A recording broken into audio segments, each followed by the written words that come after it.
محمد ارشد علی مدھوبنی بہار سے پوچھتے ہیں، کسی شخص کے پاؤں میں کیل چبھ جائے اور اس سے کچھ خون نکل جائے تو کیا روزہ باقی رہے گا یا ختم ہو جائے گا؟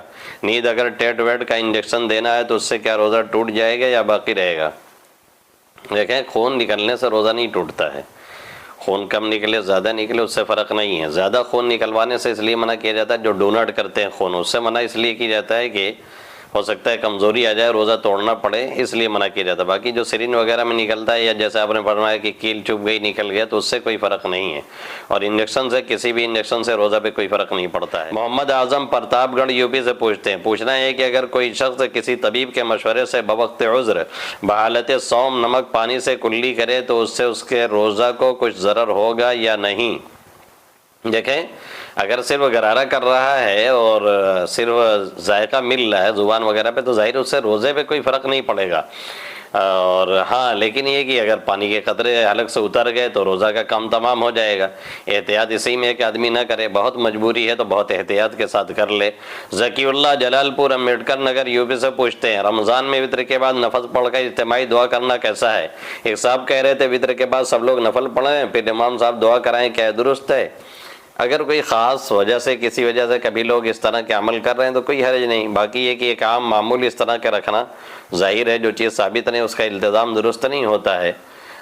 کبھی کسی وجہ سے اس طرح کی عمل کیا جا رہا ہے کوئی خاص موقع کے تعلق سے تو کوئی حرج نہیں ہے۔ سعد ہاشمی دھنی پور گوڑا یوپی سے پوچھتے ہیں، کیا وطر کے بعد تہجد نہیں پڑھ سکتے ہیں؟ ایک اہل حدیث پورے محلے کو روک دیا، مسئلہ یہ ہے کہ سب مان بھی گئے۔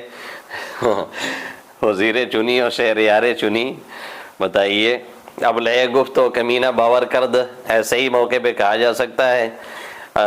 کوئی ایک ترجمہ اگر یاد کر لے کسی حدیث کا پڑھ لے تو اس کو اہل حدیث نہیں کہتے محترم، یہ اہل حدیث نہیں ہوتے، عام طور پہ اہل حدث اور خبث ہوتے ہیں جن کو لوگ اہل حدیث کہتے ہیں، کسی طرح کہنا درست نہیں۔ کسی کو اگر دوا کی ایک ٹکیا کا نام معلوم ہو جائے، کال پال اور اسی طریقے سے گیس وغیرہ کی جو دوائیں ہوتی ہیں، ایک آدھ دو نام یاد ہو جائے تو کیا آپ اس کو ڈاکٹر کہیں گے اور ڈاکٹر سمجھ کر کے اس سے دوا لینا شروع کر دیں گے؟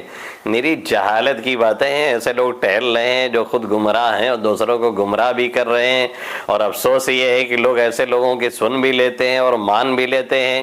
جب کوئی دنیاوی معاملہ آتا ہے تو برانڈڈ جگہوں کو تلاش کرتے ہیں اور ایسے لوگوں کو تلاش کرتے ہیں جو اس لائن کے ماہر ہو۔ انجینئرنگ کا کام ہوگا تو انجینئر کے پاس جائیں گے، وکیل کا کام ہوگا وکالت سے متعلق تو کسی اچھے وکیل کو تلاش کریں گے، لیکن جب دین کی بات آئے گی تو ارے گہرے نتھو کھیرے کی بات پہ عمل کر لیں گے اور سمجھیں گے کہ ہم بڑے کامیاب ہیں۔ نعوذ باللہ من ذالک۔ یہ جو عمل تھا لوگوں کا اس پہ رد تھا۔ باقی یہ کہ وطر کے بعد تہجد بالکل پڑھ سکتے ہیں، عام دنوں میں بھی پڑھ سکتے ہیں، بہتر یہ ہے کہ تہجد کے بعد آخر میں وطر ہو جیسا کہ اللہ کے حبیب صلی اللہ علیہ وسلم نے فرمایا۔ باقی اگر کوئی تہجد کے بعد وطر پڑھتا ہے یا تہجد سے پہلے پڑھ لیتا ہے تو بھی کوئی حرج نہیں، اور رمضان میں تو خاص طور سے چونکہ وطر جماعت سے ہوتی ہے اس لیے پہلے وطر پڑھی جائے گی اور تہجد بعد میں۔ شاہ فیصل بلیا یوپی سے پوچھتے ہیں، کیا منی گرنے سے روزہ ٹوٹ جاتا ہے؟